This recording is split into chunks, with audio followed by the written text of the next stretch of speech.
Segundo livro de Samuel, capítulo 18. A morte de Absalão. O rei Davi juntou todos os seus soldados, dividiu-os em grupos de 1000 e em grupos de 100, e colocou oficiais para comandá-los. Então mandou que saíssem em 3 grupos, um comandado por Joabe, outro por Abissai, irmão de Joabe. A mãe deles era Zeruia, e o outro por Itai, da cidade de Gate. E o rei disse aos seus homens: Eu também irei com vocês. Eles responderam: O Senhor não deve ir. Se formos obrigados a fugir, ou se os inimigos matarem a metade do nosso exército, isso não fará nenhuma diferença para eles. Mas o Senhor vale por 10.000 de nós. Será melhor que o Senhor fique aqui na cidade e nos mande socorro. Eu farei o que vocês acharem melhor, respondeu o rei. Então ficou ao lado do portão, enquanto os seus soldados saíam marchando em grupos de 1000 e de 100. Ele deu a seguinte ordem a Joabe, Abissai e Itai: Se vocês gostam de mim, tratem o jovem Absalão com delicadeza. E toda a tropa ouviu Davi dar essa ordem a todos os oficiais. O exército de Davi avançou contra os israelitas no campo e lutou contra eles na floresta de Efraim.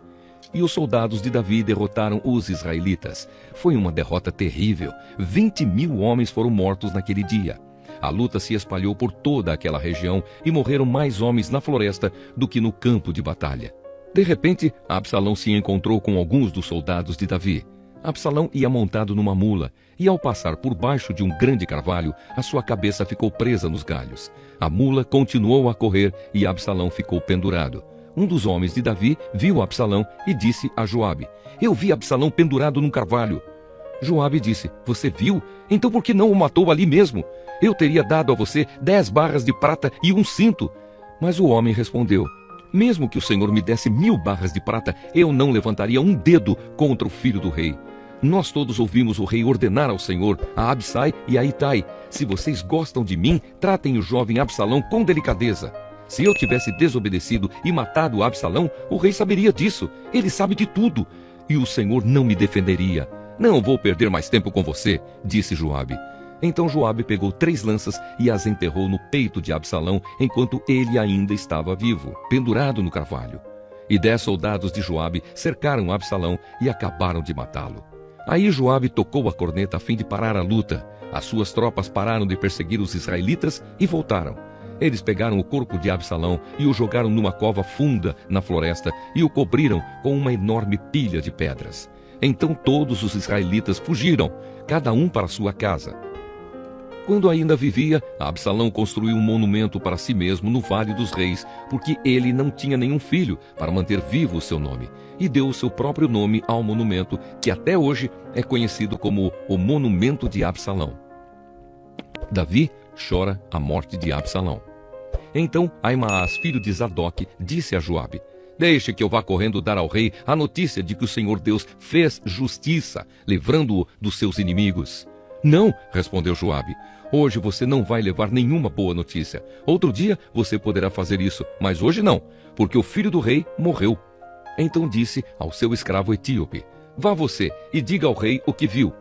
O escravo curvou-se diante de Joabe e saiu correndo. Aimaas insistiu: Por favor, deixe-me levar as notícias também, não importa o que aconteça. Por que você quer fazer isso, meu filho? Perguntou Joabe. Você não receberá nenhuma recompensa por isso. Aconteça o que acontecer, eu quero ir, repetiu Aimaas. Então vá, respondeu Joabe. Aí ele saiu correndo pela estrada do vale do rio Jordão e passou na frente do escravo etíope. Davi estava sentado entre o portão que dá para fora da cidade e o que dá para dentro. O vigia subiu para o alto da muralha e ficou no terraço do portão. Ele olhou para fora e viu um homem correndo sozinho. Então avisou o rei e o rei disse: Se ele está sozinho, vem trazendo boas notícias. E o corredor veio chegando. Então o vigia viu outro homem correndo sozinho e gritou para o guarda do portão: Veja, vem vindo outro homem correndo. Esse também está trazendo boas notícias, respondeu Davi. O vigia disse: Pelo jeito de correr, o primeiro homem deve ser Aimaas, filho de Zadok. Ele é um bom rapaz, disse o rei, e deve estar trazendo boas notícias. Aimaas gritou para o rei: Tudo vai bem. Então ajoelhou-se diante dele e encostou o rosto no chão, dizendo: Que o Senhor, seu Deus, seja louvado, pois lhe deu a vitória sobre aqueles que se revoltaram contra o Senhor. O jovem Absalão está bem? Perguntou o rei. Aimaas respondeu: No momento em que o seu oficial Joabe me mandou vir, eu vi uma grande agitação, porém não sei dizer o que era. Fique de lado e espere, disse o rei. Ele ficou de lado e esperou. Então o mensageiro etíope chegou e disse ao rei: Ó rei, eu tenho boas notícias para o Senhor.